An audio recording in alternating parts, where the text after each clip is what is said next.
Okay, hello and welcome to the first episode of the Charlotte Hornets rebuild. It was announced just a few days ago that Steve Clifford is resigning as head coach to move into a front office role, which comes after Mitch Kupchak resigned as GM to move into a advisor position. And of course, MJ not too long ago also sold his majority stake of the Hornets. So there's been quite a few leadership changes for the Charlotte Hornets. So I thought, what better time to rebuild this struggling franchise? Of course, there is still hope in foundational pieces LaMelo Ball, Brandon Miller, and Mark Williams.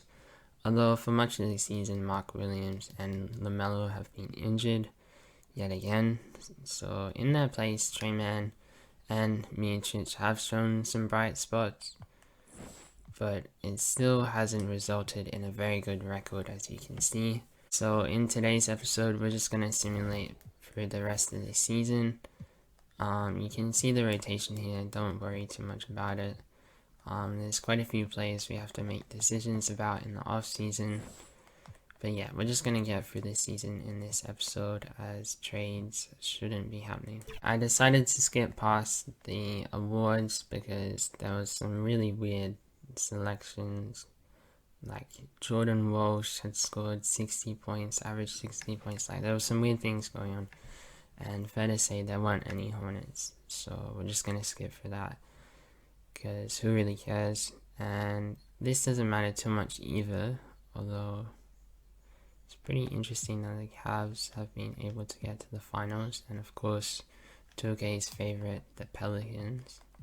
I mean, they do stand a chance in real life to make a deep playoff push, as the Pelicans win out Zion Williamson. That would turn his whole narrative around.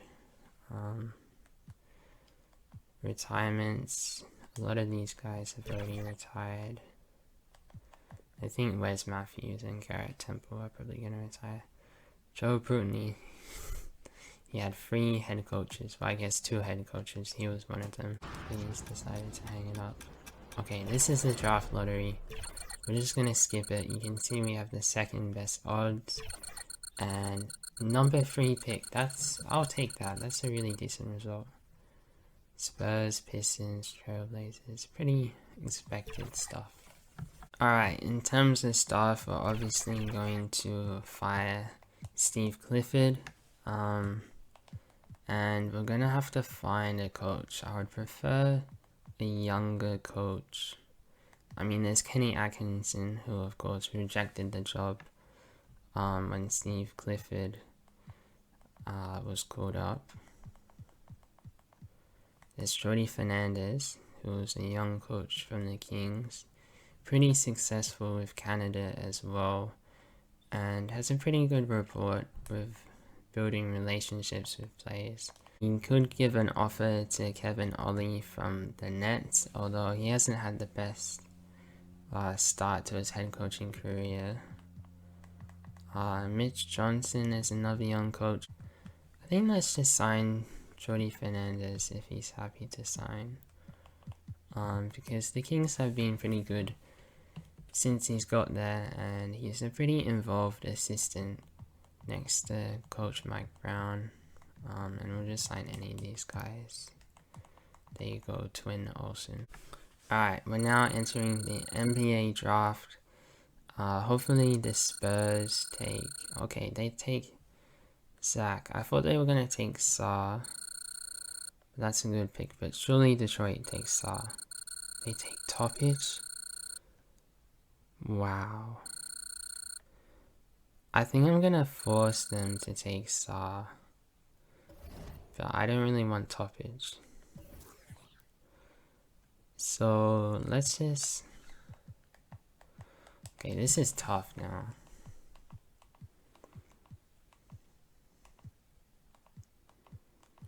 I think I might honestly take Cody Williams. He's obviously a bit of a prospect, still has a lot to sharpen up.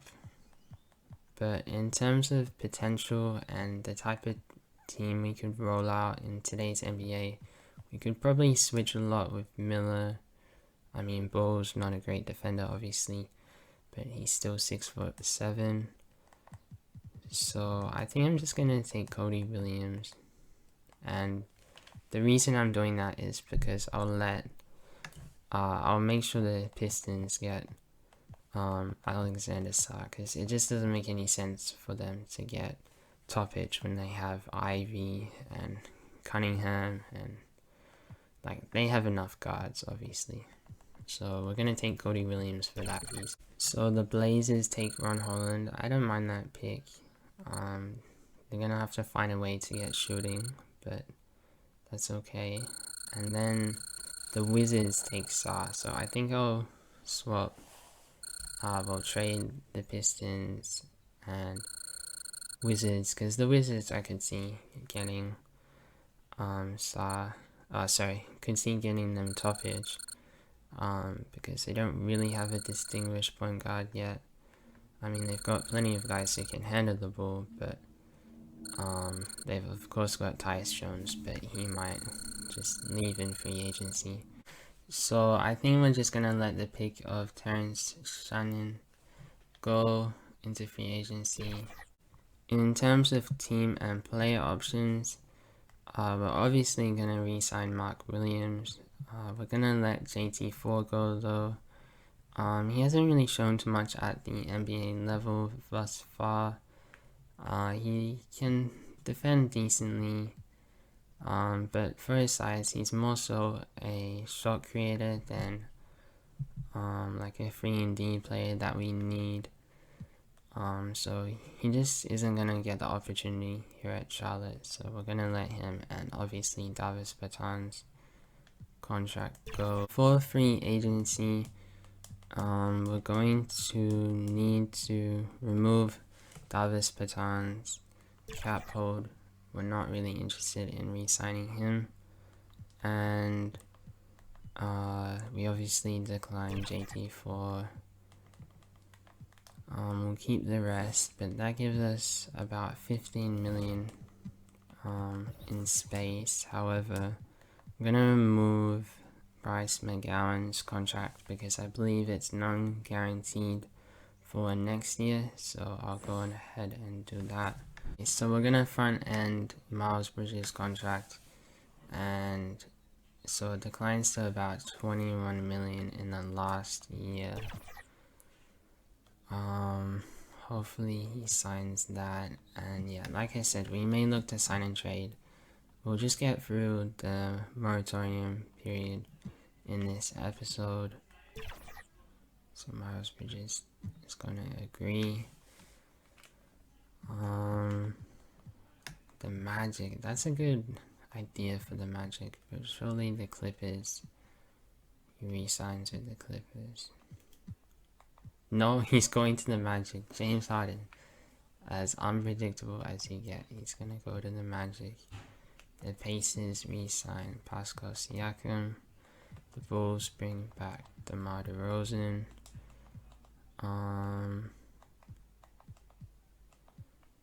Not anything else too interesting. Tobias Harris goes to the Heat. So now Jimmy Butler is going to be with Tobias Harris. Interesting. The Suns pick up Jonas Valanciunas. How are they able to pick up Jonas Valanciunas? And what are the Pelicans doing, not re-signing him? I think they did get Clinigan, so that does make some sense. But wow, that's a heck of a center duo. In terms of sign and trades, we could look to deal with the Kings.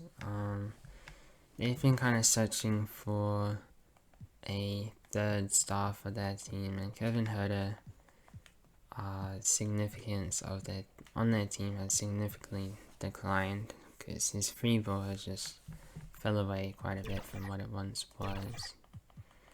They're really trying to do too much now. But yeah, we could do a trade something like this, or we could also do a trade with the Brooklyn Nets. to acquire some of their Phoenix picks, or even the Pistons, who have quite a bit of cap room. So yeah, let me know down below what you think of those trades, or whether you think we should just hold on to him. And in the next episode, we'll go through the rest of free agency and summer league. So yeah, I'll see you all in the next one.